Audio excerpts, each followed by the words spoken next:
Halo teman-teman semua, kembali kita di The Cure kali ini dan aku nggak sendirian. Kali ini kita bersama dengan Stephen. Siapakah Anda? Saya Stephen. Stephen ini seorang Velas leader yang memegang sebuah Velas usia 31 sekarang. yang ngedel ya, bukan usiamu, usia Velas ya. Usia Velasnya itu usia yang ngedel. Yang ngedel ya. Bekerja. Yang udah bekerja. Oke, kesibukan sekarang apa, Pan? Sekarang kesibukannya bekerja dan mengurus istri sekarang. Mengurus istri ya, bukan diurusi istri. Iya. Karena istri sekarang sedang mulai masa berbadan dua. Oh siap, mantap.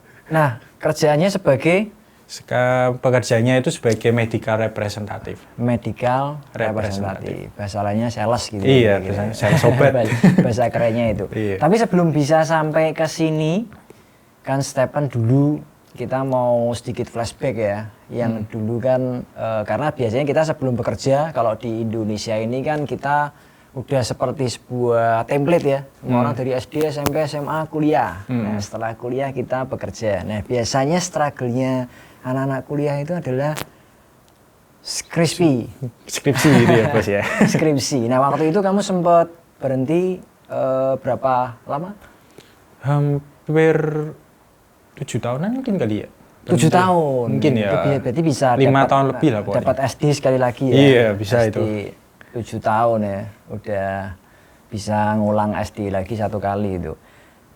7 tahun berhenti, tapi ini karena terus juga bekerja. Iya, jadi bekerja waktu itu sebenarnya sih karena menyerah sih ya. Jadi bikin skripsi itu memang butuh perjuangan dan dari diri kita sendiri. Waktu itu aku menyerah karena istilahnya tuh kok kayak dipersulit, ya kan. Kadang kan kita dipersulit sama dosen. Ini harus ngulang-ngulang. Kita sudah berusaha nyari, kok ternyata kok nggak nemu-nemu. Akhirnya udahlah menyerah waktu itu. Terus kemudian aku ngelesin. Terus kemudian dapat tawaran kerja, itulah terus kemudian masuk ambil kerja itu. Karena skripsinya juga belum selesai, tapi ada tawaran, akhirnya jalan. Mungkin ini juga dialami oleh kebanyakan kita atau beberapa di antara kita ya, waktu skripsi nggak selesai-selesai, ada peluang kerja, ya udah daripada nganggur kan kita kerja dulu aja. Nah, tapi kira-kira waktu itu tantangan terbesar apa sih ketika memutuskan akhirnya berhenti dulu lah?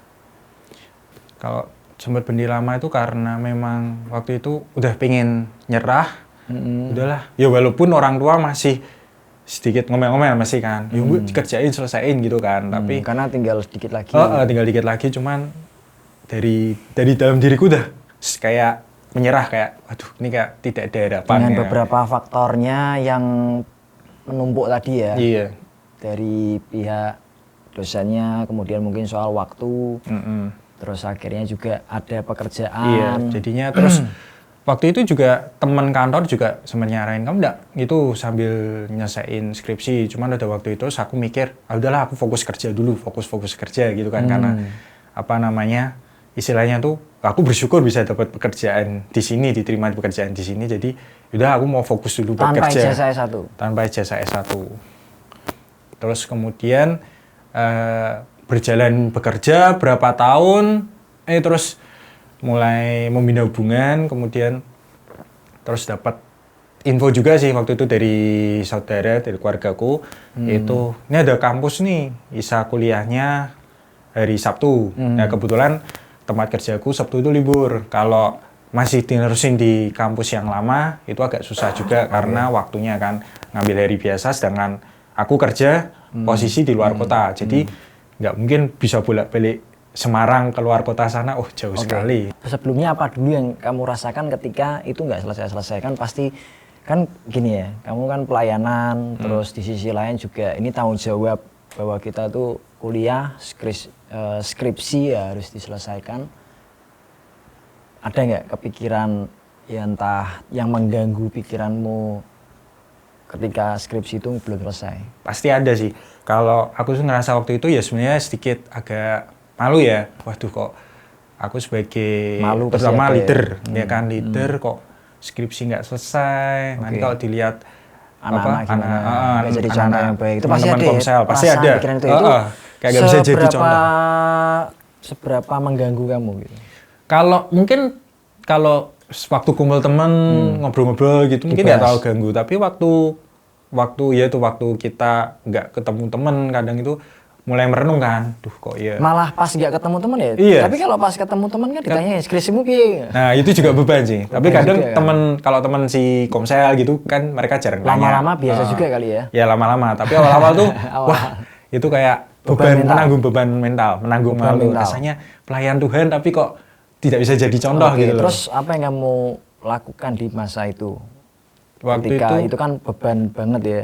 Waktu itu beban. Cuman terus akhirnya itu rasa itu waktu sebelum kerja sih waktu itu. Terus kemudian dapat tawaran kerja, jadi kayak ya udahlah aku mau merubah yang tadinya mungkin masih habis nganggur, bukan nganggur sih sebenarnya, lebih ke ndak kuliah tapi cuman ngelesing kemudian dapat pekerjaan. Ya udah waktu mulai dapat pekerjaan ya udahlah mungkin mikirnya ini jalanku fokus kerja berarti. Jadi udah nggak ada bayangan mau nyelesain waktu itu. Agak mengurangi beban karena di sisi lain udah dapat kerjaan. Iya, dapat pekerjaan. Kalau belum dapat kerja, belum lulus itu kan tambah beban lagi ya. Iya, tapi dalam kaitannya dalam struggle-mu itu, dalam kaitannya kamu sama Tuhan gimana? Apakah sempat berpikir yang negatif atau yang jelek, atau kamu tetap positif aja nih sama Tuhan gitu? Pernah sih mikir, Tuhan, aku wes rajin pelayanan. Ya, ini pemikiran anak-anak masih dulu ya, belum dewasa. Jadi aku rajin pelayanan. Tapi kok bu angel-angel tuh Tuhan. Bu di Bandung City paling enggak. Itu pasti ada yang muncul, jadi ya? mesti ada rasa ini Tuhan. Maksudnya kan aku sudah melayani Engkau. Maksud jalanku kok rada dipersulit. Nah itu sih. Berarti itu kan fakta realita hidup gitu loh yang kita alami ya. Mungkin orang lain juga ngalami yang lain. Tapi ini kan kasusmu misalkan case-nya di dalam konteks skripsi tadi yang lingkungan itu akhirnya seperti situasi kamu membaca bahwa harusnya kan Tuhan bisa bantu, harusnya Tuhan bisa memudahkan, tapi kok tidak gitu. Iya, itu muncul ya. Muncul. Dalam perjalanan iman kita itu bisa muncul. Manusiawi ya. Manusiawi. Dalam kita berjalan sama Tuhan juga bisa terjadi hal-hal seperti itu. Yang sepertinya kamu pernah ngerasa kok Tuhan nggak bekerja nih? Iya, sangat itu. Jadi ini kok aku sudah mencoba, kan kita nyari jurnal waktu itu aku coba nyari jurnal sampai ke sebuah kampus di daerah Tembalang sana, bolak-balik, terus kemudian sampai ke perpustakaan waktu itu di Bank BI, Bank Indonesia itu ada perpustakaannya, itu aku sampai nyari jurnal di situ kok masih nggak nemu-nemu. Aku sudah istilahnya tuh aku sudah berusaha buat aku maksimal ya itu sudah sampai naik turun ke sana kemari, tapi kok masih belum nemu. Ininya udah usaha tapi kok seperti nggak ada jalan. Iya betul, kan kok nggak ada jalan. Nyerah lah akhirnya. Akhirnya ya udahlah sampai akhirnya berjalan 7 tahun. Gitu. Nah sekarang apa yang membuat titik balik kamu? Sejak kapan itu mulai terpikirkan aku mau lanjut lagi, kemudian sampai akhirnya diniatin? Waktu itu mulai tahun 2019, waktu itu memang waktu itu aku sudah punya pacar, jadi punya hubungan pacar, kemudian pacar ngambil S2, terus ya terbersit. Pacar S2, kok aku belum S1 kan? Beban tambahan lagi. Ini malu-maluin nih. Tambah malu-maluin. Terus akhirnya, itu dapat info dari keluarga, ada kampus yang kuliahnya itu hari Sabtu. Nah jadinya, ya sudah coba. Cuman memang resikonya yaitu kita harus melakukan pembayaran pelunasan di kampus yang lama, itu biayanya besar juga loh. Pelunasan. Rugi waktu, rugi uang juga. Emang loh, uang sebesar itu. Untuk bisa transfer kan. Kalau nggak diselesaikan kan berarti mulai dari nol. Iya. Nah dengan waktu itu kan ngejarnya kan biar lebih cepat kan transfer. Berarti selesai dalam waktu? 2 tahun. 2 tahun? 2 tahun. 2 tahun lebih dikit lah. Kalau dari sisi kerjaan sendiri, apakah kamu juga memikirkan bahwa ini ijazah masih penting nih? Kalau dari sisi kerjaan sangat penting. Karena intinya kalau kita mau upgrade, misalnya kita mau naik jabatan pun kan dari perusahaan pasti butuh ijazah apa? Walaupun yang pertama kan memang pengalaman kerja, skill, tapi ada embel-embel di belakangnya tetap ijazah itu juga perlu. Termasuk kamu pikirkan gitu? Iya. Oke, akhirnya itu juga yang memotivasi untuk bisa ke depan. Salah satu yang penting, kecuali karena kalau kita usaha sendiri ya, kalau kita entrepreneur atau jenis-jenis kerjaan yang memang nggak membutuhkan ijazah. Pesan-pesan kamu buat teman-teman yang belum selesai skripsi?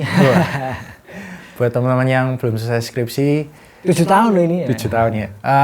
Tetap semangat, maksudnya mungkin kita mikir kayak hidupku sudah nggak bisa maju lagi nih buat skripsi. Sebenarnya enggak, kita tetap Tuhan tuh pasti masih tolong, cuman mungkin tingkatannya itu mungkin memang kita harus lebih berusaha lagi, dan mungkin memang perlu ada faktor-faktor pendorong lain. Ketekunan juga penting ya. Ketekunan itu juga penting. Kita ya istilahnya cari teman gimana teman? Teman itu perlu juga tuh, teman yang istilahnya mensupport Okay. yang istilahnya yuk dukung, maksudnya kita supaya tetap semangat ngerjain skripsi, entah mungkin mereka membantu istilahnya yuk kilo ada info ini cari jurnal misalnya atau gimana. Nah itu kalau lingkungan temennya juga kita temen yang sama-sama ya nggak apa ya, yang sama-sama gampang menyerah, ya kita akan tetap ngikut down menyerah gitu. Oke. Dan ini kesimpulan terakhirnya, kalau mungkin kalau kita lihat fakta sekarang kan semakin banyak ada peluang kita itu bisa bekerja, ada yang tanpa ijazah tadi, memang ada yang jenjang karir yang harus dengan ijazah. Nah, untuk menyelesaikan skripsi atau tidak, sebetulnya akhirnya itu kembali kepada pilihan pribadi masing-masing ya. Kalau teman-teman itu memutuskan untuk enggak, dia harus tanggung jawab untuk bisa bangun karirnya dalam jalur yang lain. Iya, ya? betul. Kalau dia masuk ke perusahaan yang harus pakai ijazah kan, itu berarti bukan lagi pilihannya. Jadi sekarang kita bisa memilih sebetulnya. Menurut saya sih sebetulnya yang penting tanggung jawabmu. Kalau memutuskan aku nggak lanjut, nah terus apa? Kan kita nggak bisa terus malas-malasan tidur-tiduran kan nggak. Kita harus cari jalur lain. Artinya kalau teman-teman mau, udahlah aku memang nggak di sana bidangnya dan kamu yakin bisa bangun jalur ini, maksudnya dengan jalur lain tetap bisa sukses. Tapi kalau yang seperti Stephen harus di perusahaan yang harus nanti bangun karirnya dengan ijazah, ya harus diselesaikan. Mungkin kira-kira itulah kesimpulan dari kita. Yang penting masing-masing pilih jalannya asal nggak di luar firman Tuhan, nggak di luar kebenaran gitu. Dan kita bisa tetap melanjutkan kehidupan kita. Oke, thank you Stephen. Terima kasih teman-teman. Dan ini edisi The Cure kita kali ini. Sampai jumpa di edisi berikutnya.